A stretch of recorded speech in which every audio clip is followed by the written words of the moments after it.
Hi hello friends, welcome back to Karaikudi Chettinad tasty சமையல். இன்னைக்கு இந்த சமையல் என்ன பார்க்க போறோம்னா, சிம்பிளான டேஸ்டியான ஒயிட் சாஸ் பாஸ்தா எப்படி செய்யறதுன்னு பார்க்க போறோம். வாங்க வீடியோக்குள்ள போகலாம். ஒயிட் சாஸ் பாஸ்தாக்கு அடுப்பு ஆன் பண்ணி சட்டி வச்சு ஒரு பாக்கெட் பாஸ்தா சேர்த்துருக்கு. 3 டம்ளர் தண்ணி ஊற்றி 1/2 டீஸ்பூன் உப்பு சேர்த்துக்கோங்க. இதோட 1 ஸ்பூன் எண்ணெய் சேர்த்துக்கோங்க. இதை ஹை ஃப்ளேமில் வச்சு ஒரு 90% குக் பண்ணி எடுத்துக்கோங்க. பாஸ்தா 90% குக் ஆயிடுச்சு. இப்போ இதை தண்ணி இல்லாமல் வடிகட்டி எடுத்துக்கோங்க. அடுப்பு ஆன் பண்ணி சட்டி வச்சு எண்ணெய் கொஞ்சம் ஊற்றிக்கோங்க. எண்ணெய் நல்லா ஹீட் ஆனோடனே பூண்டு சேர்த்துக்கோங்க.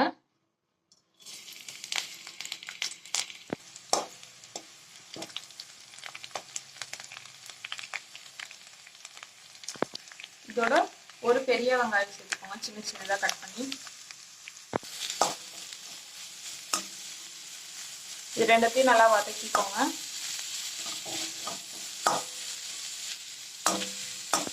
வெங்காயம் நல்லா வதங்கினோடனே குடமிளகாய் சேர்த்துக்கோங்க. ஒரு குடமிளகாயை சின்ன சின்னதாக கட் பண்ணி வச்சுருக்கோம். இதே நல்லா வதக்கிக்கோங்க.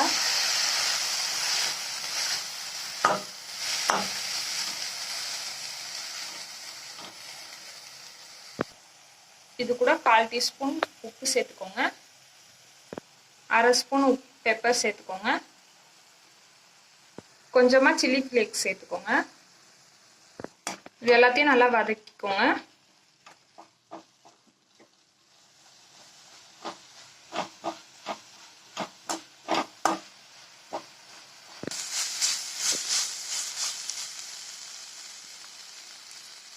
இது எல்லாம் நல்லா வதங்கிடுச்சு.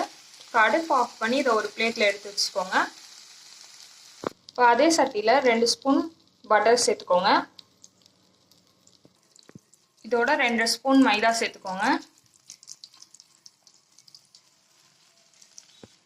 இதை நல்லா மிக்ஸ் பண்ணிக்கோங்க.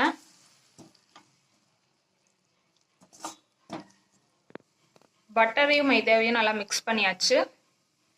இதோட காய்ச்சி ஆற வச்ச 2 டம்ளர் பால் சேர்த்துக்கோங்க.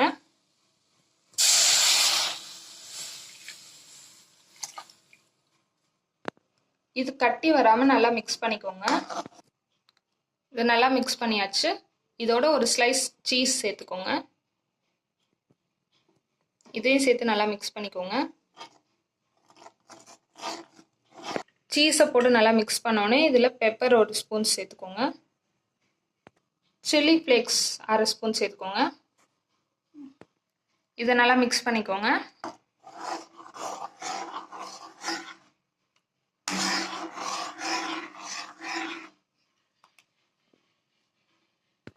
இதோட வதக்கி வச்ச வெங்காயத்தையும் குடமிளகாயும் சேர்த்துக்கோங்க.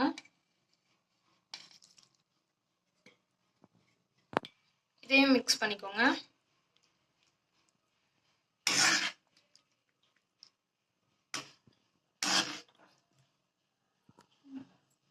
எல்லாத்தையும் நல்லா மிக்ஸ் பண்ணியாச்சு. இப்போ வேக வச்ச பாஸ்தாவை இதில் சேர்த்துக்கோங்க. பாஸ்தா சேர்த்தாச்சு. இதை நல்லா மிக்ஸ் பண்ணி விட்டுக்கோங்க.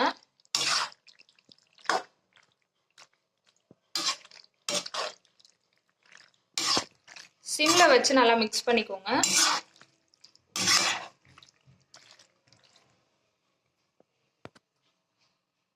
அவ்வளோதான், அடுப்பு ஆஃப் பண்ணிக்கோங்க. சிம்பிளான டேஸ்டியான ஒயிட் சாஸ் பாஸ்தா ரெடி. இந்த வீடியோ உங்களுக்கு பிடிச்சிருந்துச்சுன்னா லைக் பண்ணுங்க, ஷேர் பண்ணுங்க, கமெண்ட் பண்ணுங்க. அண்ட் மறக்காம சப்ஸ்கிரைப் பண்ணுங்க. பக்கத்தில் இருக்க பெல் ஐக்கானே கிளிக் பண்ணுங்க. அப்பதான் நாங்கள் போடுற வீடியோ உங்களுக்கு உடனே நோட்டிஃபிகேஷன்ல வரும்.